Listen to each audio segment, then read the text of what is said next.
Howdy, and welcome back to You've Got People Problems, the podcast where we tackle the leadership challenges that no one wants to talk about, but every business faces. I'm your host, Mel Ortiz with Activate Human Capital Group. Today's conversation is with Susan Hatmaker, an employment law attorney with more than 31 years of experience helping employers navigate people and legal challenges. In this conversation, we talk about why clear expectations can prevent both performance and legal problems, how to know when an employee can be coached versus when it's time to separate, and a friendly reminder that how we treat employees on their way out matters more than we might think. Let's get to it. Howdy, y'all, and welcome to You've Got People Problems. My guest today is Susan Hatmaker. And Susan, I would love for you to introduce yourself. You and I have so many overlapping clients, and I keep hearing your name come up. And I thought that not only I needed to know you better, but my guests needed to know you as well. So tell me a little bit about where our worlds overlap and how you support business owners in building great businesses. Yeah, thank you, Mel. Thank you for having me. And it was a surprise that we have so many clients in common. So that was fun as well.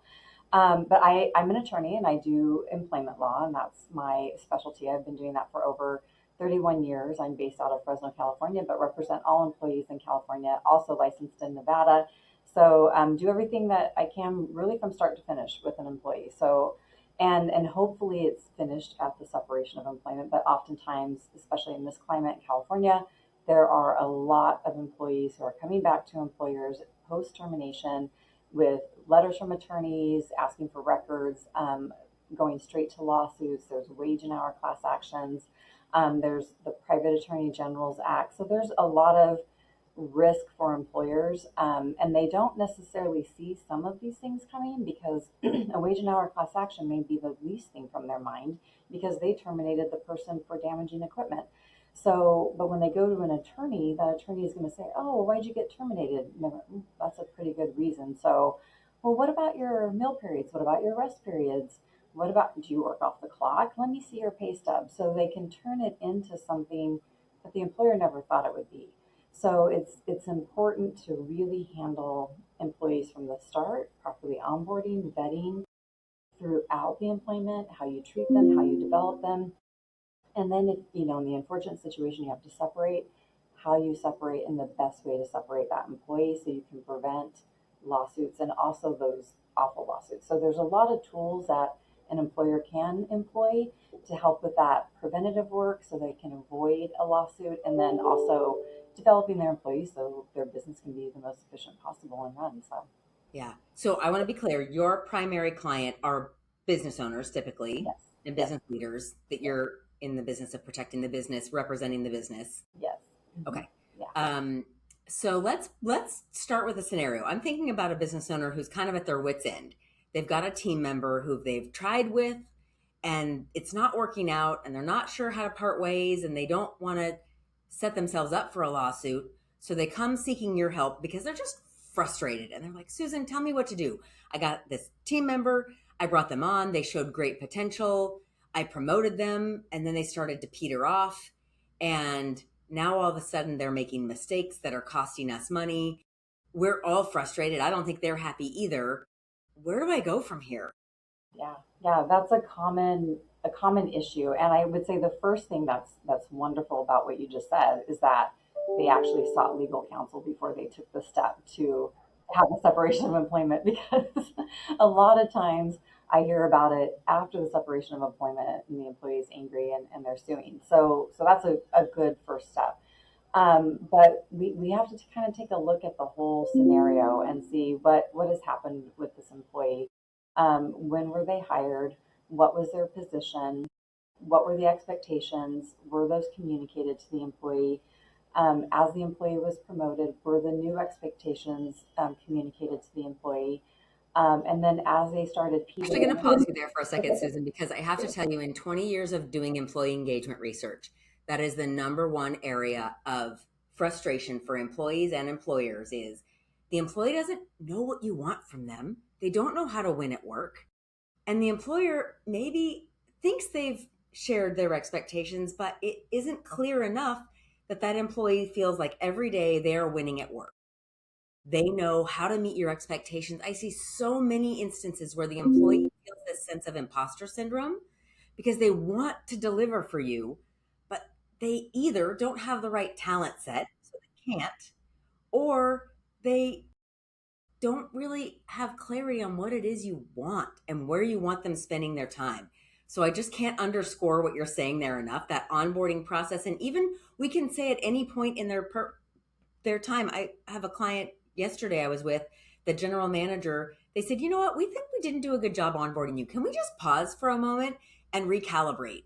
And he goes, wow, no one's ever done that for me. I've always just been in the dark trying to find my way to pleasing my employer. Thank you for making time for this. So it's not too late. And making time is a big part of it because everybody's pressed for time. That's probably why the person was hired to help out.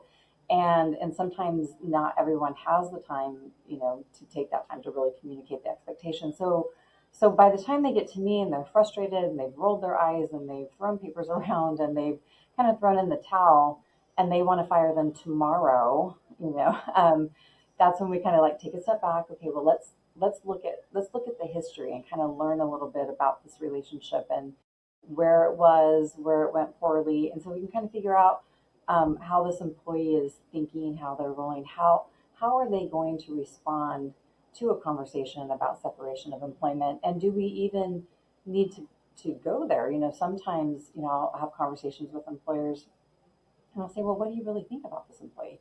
Well, I think they're good at this, and this, but I'm really struggling with, these other areas. I'm like, okay, well, can you save them? Are they savable? Are they fosterable if we invested the time in them?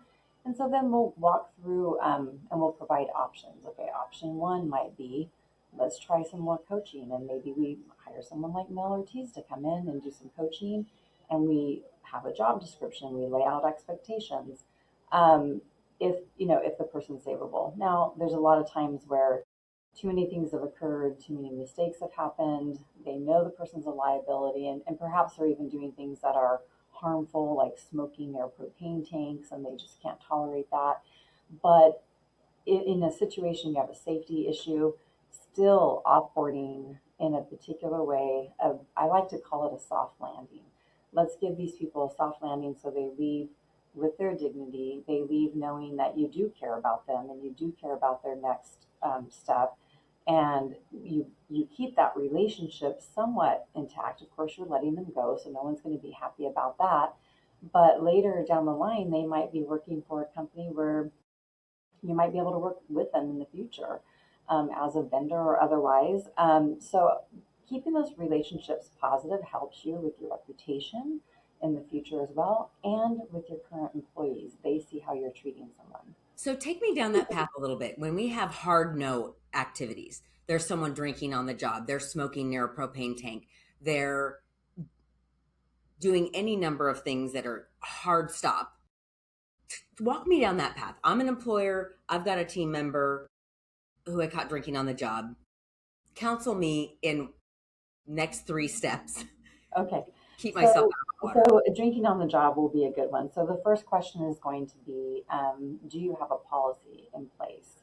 We like to see a drug and alcohol policy, and even, have you implemented that policy and considered even like you could do post-op or pre-employment drug and alcohol testing to kind of weed out individuals. But here we are, we have drinking on the job. That's clearly not allowed.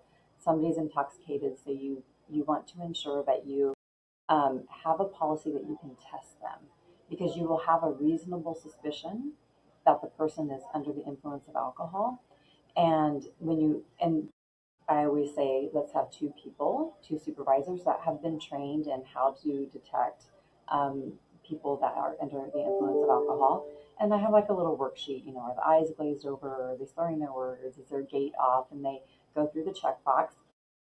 And then following that, two people, take the person to, well, you can have one supervisor take the person to be tested at a local testing facility. And if, so you have the policy in place, the person is signed acknowledgement of the receipt, you have reasonable suspicion, the person goes to the testing facility, it's positive, you may terminate. But we even have a conversation about that. What is your policy? Have you ever done that in the past? How have you treated other people? Is this person a 10-year employee that you want to? We always have to think about consistency, though. That's always part of the conversation, because if you do something with this employee, you may, want to ensure Set a that precedent in the or future, reinforcing. that you're setting a precedent.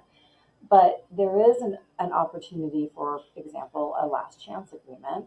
And often drinking on the job is a time where I would present that as an option for an employer to use. And the employee basically signs, like, in lieu of termination, I agree that I'll go to outside rehab. I agree I'll follow policies. I'll agree that I stay um, drug and alcohol free in the workplace. And I'll sign this resignation. And if I violate any of those, the president of the company or your designee can immediately accept my resignation. So you've kind of shown the employee, like, what you did was really bad, but we think that you're saveable. You have value to the company, and we want to give you a second chance. So that's an option. So you don't automatically have to fire someone, even though it's unsafe. If they were driving and drinking, that's probably a situation where you might want to consider termination, because if they do it again and they hurt somebody, that's not a good situation. And because you already knew that they were drinking on the job. So there's ways to handle that. And then when you offboard them, if you decide, well, we're going to do a termination, of course, you're transparent about it. Like, we went to the test, it was positive. We're really sorry. We do have a strict drug and alcohol policy. We cannot tolerate drinking on the job. It is a safety issue, but we'd like to help you transition. We hope that you do well and you be successful, and this is a learning opportunity for you. And we'd like to provide you with, X amount, a dollar amount you think that they'll accept in exchange for a severance agreement. And you secure a release. Do you have to do that? Is it required? No, but what are you purchasing? You're purchasing a release so that that person won't go out and sue you, and they've left unhappy that they're fired, but at least happy they have a little bit of money to get them by so they can get their next job. Is there something about if I offer a termination, or excuse me, a severance? Mm-hmm. Does it offer me any additional protection? I've heard that in entrepreneurial circles. Is there something to that? Yes. So what a severance agreement can do, and it's a very, very useful offboarding tool. Like I was just saying, it puts a little bit of money in the employee's pocket so they feel like the employer is taking care of them, and you present it in that way. We want to help you. And then what they give you in return is a release of all claims. The claims that it can release are claims of, like, harassment, discrimination, retaliation, whistleblowing, some wage and hour claims. And so it's kind of an amicable separation. They go on your way, the employer goes on their way. And they understand they're kind of done. They won't run out to an attorney. And if they had, there's always a concern, like, will that raise a red flag? Will they think that we did something wrong if we're asking them to release us? And in today's day and age, it's a keystroke away, and they have attorneys galore. So I tend to say, let's not worry about that so much. Back in the day, 30 years ago, 100% genuine concern. If an employee is not inclined to run out and sue at that moment when they're being presented the severance agreement, they're probably going to be inclined to sign it. That's a ripe time to present it to them, because they are facing termination and they're thinking about, where am I going to get my next paycheck? If they live paycheck to paycheck, everyone knows unemployment's typically not sufficient to meet the bills. So it is, I think it shows goodwill. Other employees that might hear about it, even if they shouldn't hear about it, feel like the employer treated the employee well. The employee who's leaving feels like they're treated well, and the employer's purchasing a release that hopefully everything's done. They won't get any employer letters, and if they do, in most cases, it bars future claims. I could get into the long story of the Private Attorney General's Act. I won't do that here, but Is there but a rule of thumb, Susan, in terms of severance? Is it like a day per year they've been here, a week per year they've been here? Is there a rule of thumb that tends to be? I mean, some employers certainly can do that, and everyone always asks, well, how much should I pay? Is a week enough, or is a month enough? And I always say, well, you know the person, better than I do in their situation. How much do you think it will take for them to sign it, to say, oh, okay, that's fair? And are they a person that you think might negotiate? Are they going to counter? Because then you want to start at about half. Most of the time, employees are not countering. They're appreciative of what was offered, and they go ahead and take the severance. They sign it. There's some deadlines in there that you need to follow and that sort of thing, but they're usually appreciative of it. And I forgot your question. I want to make sure I answer it. Rule of thumb. Is there a rule of thumb on how much? Okay, yes, I'm like going off on a tangent. So whatever you think they will take. So usually the higher level employees, it's usually a minimum of a month, maybe two, maybe be willing to go to three. Lower level employees, I've seen people offer a week and 2 weeks, and so that can be appreciated by many employees. So it's kind of a case by case evaluation on what's the best. But a week a year is commonly used, sometimes 2 weeks a year. Per year that they've been with you. Yeah. Yeah. So I want to go back to something we talked about in our pre-call, and it was really about intent. And it's interesting to me doing this work so long about how much people know about what's on your heart in their communications with you. And we were talking about written um, reprimands and how people typically know, are you writing me up to help me grow, or are you writing me up to lay the foundation to get rid of me? And it's Yeah. amazing how that intent on the heart of the manager really does shine through. If I'm trying to help you improve, like several of my clients, we've developed a performance appraisal that has a specific section that says, as your supervisor, I'm responsible for telling you what's getting in your way. Do I have permission to tell you? Do you want to know so we can work towards improvement? And of course, they say yes. They want to earn more money. They want to earn more opportunities. So they say yes. And we get to lay out our frustrations in a tone and in a format that says, I'm in your corner. I want to help you grow, rather than I'm trying to nail you down to acknowledging this misdeed. It's such a different way that an employee of any level and any tenure will receive that information. And so I think so often before clients get to your doorstep at the end of their wits end, did we clarify what I want you to do?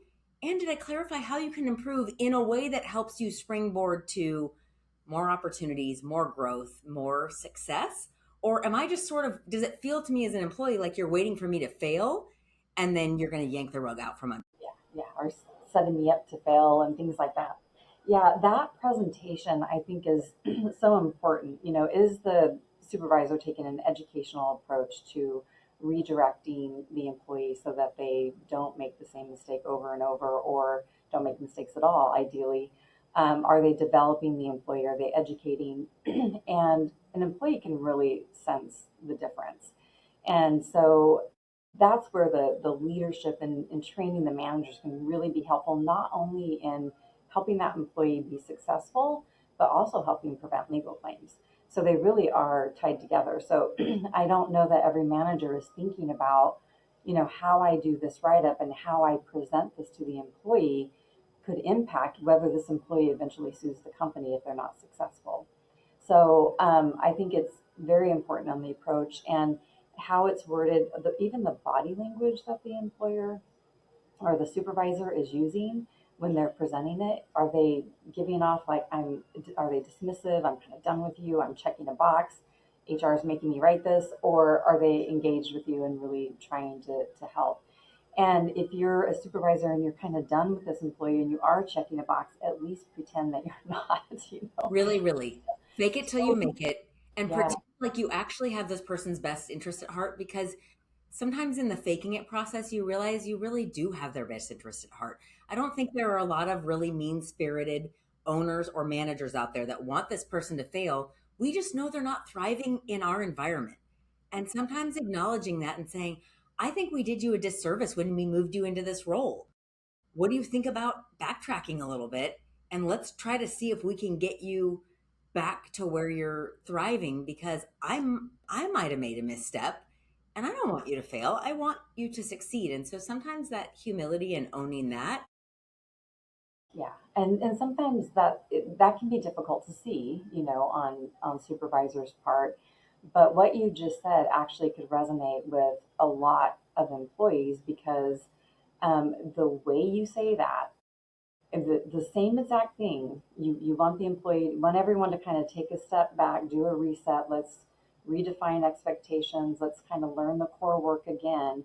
Let's all agree to do that. But how you approach that employee and how you say it can make a huge difference.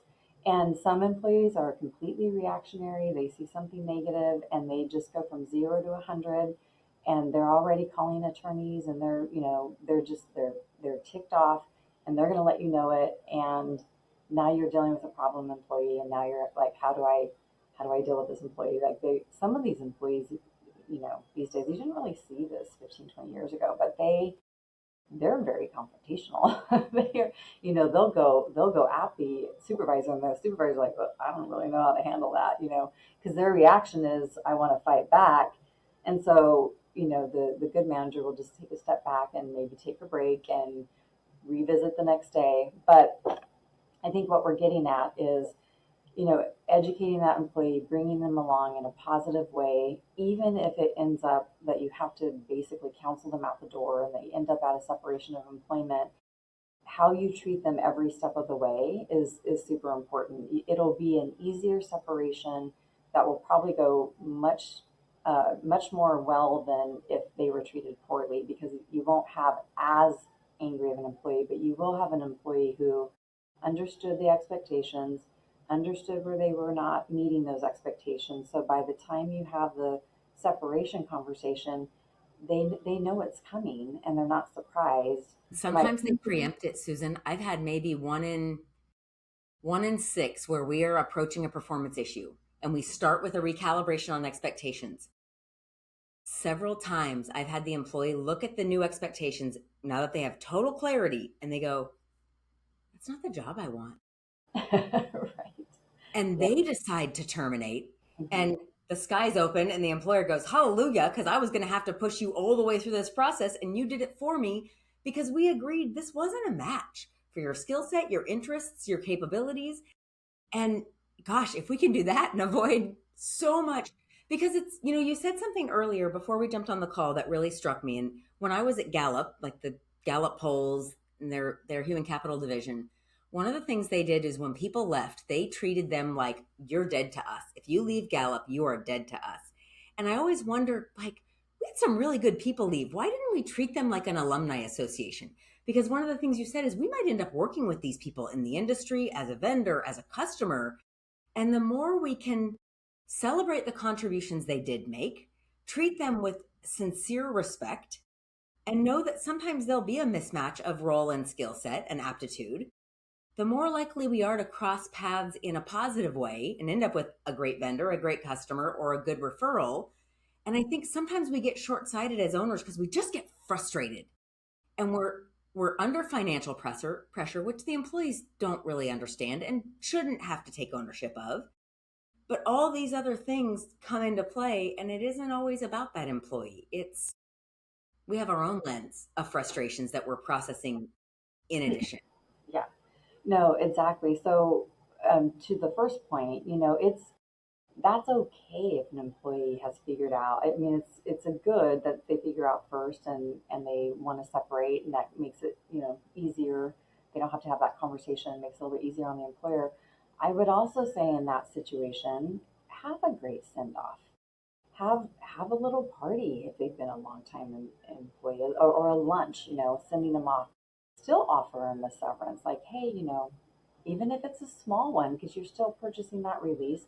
You never know how an employee is going to feel 2 weeks from now, or 3 weeks from now, or 3 months when they can't find another job. So still consider that as an option. And then, like you said, the alumni association, I love that term, because I think it's not everyone's going to fit that mold, but there are a lot of people that will. And I think that overall is better for the reputation of the employer. The employee that's leaving won't go out and say bad things about the employer in the community or what have you. And then your other employees see how you treated that employee. Even though it wasn't a good fit, you still treated them with respect all the way to the send off. So those are things to consider. And every case is different, every employee is different. But that is definitely a way to help avoid legal claims. The other thing I think I find, Susan, and I'm really curious if you see this in the fallout of relationships, is I see too many managers and leaders who are unclear about what is hard stop unacceptable versus behaviors they don't like. They tolerate these behaviors they say are unacceptable, but by definition, they're accepted. Like being on your personal cell phone at work. You're like watching the World Cup while you're working on a document. How can you ever give this document your full attention if you're watching a game and they see it and they don't call it because they're non confrontational or they think the timing's wrong? But to the value of those clear expectations, like, hey, can you watch that replay afterwards? You're on my dime right now. Or do you want to take your lunch break right now? And just, it's like raising kids, right? Until you are continually in their face about what's acceptable and unacceptable, they're going to push the boundaries. And I just see too many employers who get frustrated about things that they didn't set a hard line around. Yeah, and I get that, and I understand that supervisors, they want to have a good positive relationship. So that is a confrontational moment if you're calling them out on the spot. So there's different ways that you can either call them out on the spot, you can redistribute the policy, you can tell everybody like, hey, your cell phones are free game on rest periods and meal periods. Every other time, unless there's an emergency, you should be devoted to work. So you can have a no headphone rule. I mean, there's all sorts of ways to manage that. And if you don't want to do a direct confrontation right then do it, later, separate, call them into a separate meeting, let everybody know, because usually it's not just one person. I mean, cell phones in the workplace are a real problem and they really cause a lot of low productivity. Um, but I think you just warn the employees, say, look, we all have outside things, we all have families, we all have people calling, and I can give an example. I have a mom that calls me all day long, and I have to tell her, like, Mom, you can't call me between 8 and 6. Like, yeah, you need to wait until after 6. And so you might have to, set some boundaries with those people who are checking in and used to having you at their beck and call via text, via phone. I get it, I understand. But you need to set those boundaries. And if you don't, and you're on the cell phone, if I see you on the cell phone more, I'm going to have to implement a harsher rule, like cell phones are going to go in a locker, and I really don't want to do that. And Yes. so and then see how it goes. And if they're like, okay, got it, understood, and they improve, great. But if they don't, then yeah, you just have to enforce the rules, because you as a supervisor, if you don't do that, then you're going to get frustrated. Then you'll become resentful, and then you're not treating them the way, and then they're going to be angry, and they're because they've gotten away with it. They don't even know what they're doing wrong. They don't know why you're upset at them, but you are. So yeah, it's an art for sure It on is. how you deal with all of And that. But And I it's think you can do interesting it because I find that art is different for each leader. We all have to find our authentic way. My way will not be your way. I'll try to emulate your way, and it might fall really flat and feel disingenuous. So that's an interesting thing that I often work with managers on, is finding their approach to doing that. But I too often see a policy put in place to deal with one or two people who are violating it. When maybe we didn't need a policy, we just needed one or two direct conversations to say, hey, that's not cool. That's not working for us. And so it's such a, Yeah, it is. It's a balance. And then you also have to think about that employee, because it's not only managers and their different styles, but employees and how they receive different things. So some employees might get the message indirectly by just reminding everyone, like, hey, this is policy, managers are enforcing it. Other employees might appreciate the direct conversation more, and some might completely fall apart with the direct conversation. So you do have to use your judgment. But at the end of the day, if that's something that's frustrating the manager, as it should, they need to deal with that one way or another so that it stops. And so then you're not, because it's going to build resentment in you as a manager, and then that's not a good thing either. So. yeah, I'm going to write a book someday about how raising kids and managing employees is the same skill set. Because at the end of the day, I'm your manager, not your best friend. I'm your parent, not your best friend. And I have to teach you what good work ethic looks like in this environment. And that's And people like boundaries. People like boundaries. They thrive on boundaries. They want to know what the expectations are. They want to meet them typically. And you can parallel that with children too. They thrive on boundaries. They want to know the expectations. They don't want to disappoint their parents. They want to make their parents happy. They want to please them. They want to succeed. They want to grow. You can say the same thing about employees. And I do think most employees, some are, here's my job. It's 8 to 5. That's all I want to do. I don't want to do any more. And there's a place for them in the workplace in certain jobs, and they can be absolutely we wonderful. need boxcars on the train, right? Those are the people who just want to stay Yeah, I just want my get little along at their job. pace. Great, do it well. But yeah, so I think definitely there's a lot of parallels there, and overall, employees typically do want to go above and beyond, and they want to please you, and they want to make you proud. And so, but you also have to be a leader that they respect, so that they have a. If you are a hard nosed leader and you're cursing at them and you're throwing papers at them and you're being rude, if you're turning your back on them when they're trying to talk to you, if you're dismissing them when they're trying to ask you a question, that's usually not going to work out well. Yeah, you're setting the whole company up for some real problems because then they'll find reasons to get back at you and to take value away. It's interesting to me in the employee engagement space how when we get somebody in the right lane, in the right seat, how much more they can offer and how it's usually our A players who have exponentially more to offer the company than our C players who tend to suck all of our time away.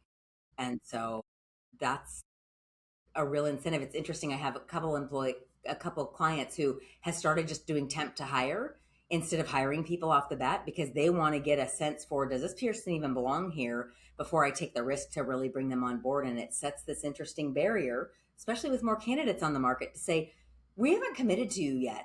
And we're not sure if this is a good fit. And it gets the employee a chance to look around and go, yeah, I don't think I belong here. Or, Right? Yeah. wow, I think I do. And I want to cross that chasm to become Yeah. a full-time hire. Yeah. Yeah. That is definitely not a bad option, and using a good recruiter can be helpful in that. Sometimes the you can have a really good candidate that has no interest in a 3 month gig. So, it's a balance for employers on, do I go with this candidate that I think is amazing, that's looking for something longer than that, or do I pull from the temp pool a really potentially great employee that is okay with starting, in a temp type situation. The employment's at will. I mean, employers can let employees go for, supposedly any reason. What I always say to employers is like, you always have a reason. There was a reason why you hired that person. You had a need for them. If you don't have that need anymore, you need to be able to document that, but you're not going to be filling that position.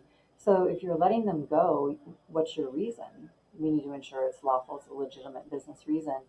But if you have that legitimate business reason, if the moment you see that this is not going to be a good fit, and it might not even be, you know, performance type issues, maybe they're not making grave mistakes or anything like that. Um, start start in on them as soon as possible, because the earlier you quickly exit them, the better from a legal perspective. So, because employees will figure out, like, hey, I'm not really making it. And that's when a workers' comp claim might get filed, or that's when, a leave of absence may occur. And that's when all of a sudden they have a disability, and they start, engaging in protected activities that make it a little bit more difficult for an employer to let them go. So one of the reasons I asked you, this reminds me, one of the reasons I asked you to be on the podcast was we have a shared client and I have quite a few clients who have very strong core values. And one of the questions that sometimes comes up that I haven't had a good answer to is, can we terminate people because they just don't meet our core values? So like one of our core values at Activate is don't hold back, tell me how you really feel. I need team members who can tell clients, hey, we've got a real problem, and define it very clearly so there's no lack of clarity. And if I've got someone who tends to beat around the bush so a client doesn't really hear what they need to hear, well, they're wasting their money and we're wasting their time. Hmm. Right. So help me So, go down that path a little bit. yeah. Okay. So if that person came to me and said, I want to terminate based on the core value, my first question is going to be, what are the core values? What core values are we looking at? So I have an understanding of where they're at. And then explain to me what conduct that the employee has engaged in um, that doesn't meet that core value. What's tangible? What can we put our finger on? How can we explain that the conduct that the employee is engaging in isn't suitable for employment? And sometimes that's hard to put your finger on because it's it can be body language, it can be how they respond, it can be so subtle. And so when we're getting to the point where, like I was telling you, the legitimate business reason, we really want to be able to point to some kind of conduct or activity so we have something to say. It can't, it's really, it's a difficult defense to say it's just a feeling. I just didn't feel a connection. Well, then they'll say, well, it's because I'm, XYZ in the protected class. That's why they're doing it. And so we really want to be able to explain the conduct, the speak, whatever they're saying or doing, their work product, why that's not meeting that particular core value. And that is good hygiene. That's what we should be doing to coach them along, to get them where we want them to be, because the cost of going to the market and finding someone new, training someone new. And so I'm really curious when people come to your doorstep and they're at their wits' end and you ask them the dividing question about, do you think they're savable or do you think we're really moving towards termination? What percent of answers do you get on each side of that fence? Sometimes I have clients come and they want to save them, but they have the person engaged in some harassing activity, but they're very valuable and they want to save them. And so we do our best to save them, but they're so upset that they got called on it.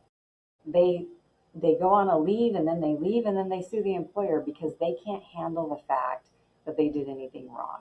So sometimes it's the employer who wants to save them, but the The employee employee is doesn't just want the to be there. employee is just not savable because of that. But as far as percentages, it really is kind of across the board. Sometimes I will, based on the options I provide, enlighten the opportunity to save the employee when we evaluate the risks, the pros and cons, and the risks of termination now versus later. Sometimes we develop a plan on, okay, terminations are end goal. We're not quite there yet, and we'll say the reasons why, but we'll work towards that goal. But oftentimes employers are not always, they have a situation that they know is getting confrontational and they want to know how to handle the best way to handle it. And then sometimes they're at their wits end and they're like, we want to terminate. And sometimes it's not quite ready for termination or they've engaged in protected activity. So if you do, it's with risk. So then we come up with the options. And some might even be a voluntary severance agreement. So if you're not happy here, if this isn't working for you, we'll help you. We'll help you transition to your next role. And we're not saying leave. We want you to stay and we will help develop you in the role that you're at. But if you're not happy and you don't want to be here, we can help with that. And then again, that severance agreement, I know sometimes my clients get annoyed with me saying it so much, but um, but you're purchasing peace, you're purchasing that release, and it's an amicable split. So it's very valuable. Isn't that the playbook that Zappos got famous for? Is they'll train you for 2 weeks, and after 2 weeks, they would offer you like $500 to leave, and say, Oh, "You're not happy here. We totally get it. yeah. Peace be with you." It probably was. That sounds, yeah. And then they're like, "Yep, I don't like it. I'm going to take that $500 and out I go." But they're probably signing a release, Yes, on the way out. And that's, I can completely see that. There's a documentary on that, huh? I think on Zappos. I But think anyway, there might have been. Yeah. yeah. So. Well, I know we're coming to the end of our time. If people would like to reach out to you to get some guidance, how would you like them to reach out?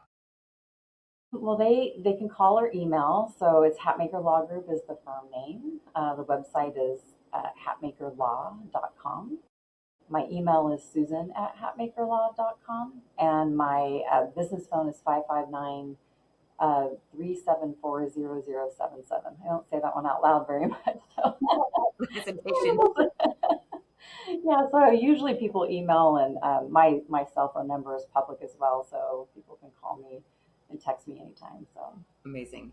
Well, thank you for the guidance and the conversation. This is a really important discussion for so many, especially California employers right now. It feels like the Wild West. And I have so many clients like, why am I doing business in California? It's gotten so frustrating. And the preventative aspect and really thinking and showing respect and setting expectations can be worth its weight in gold. And so I'm so glad to hear that that's a lot of your counsel. I'm grateful for our connection and look forward to having you on the podcast again. Thank you, Susan. thank you. Well, that's a wrap on this episode of You've Got People Problems.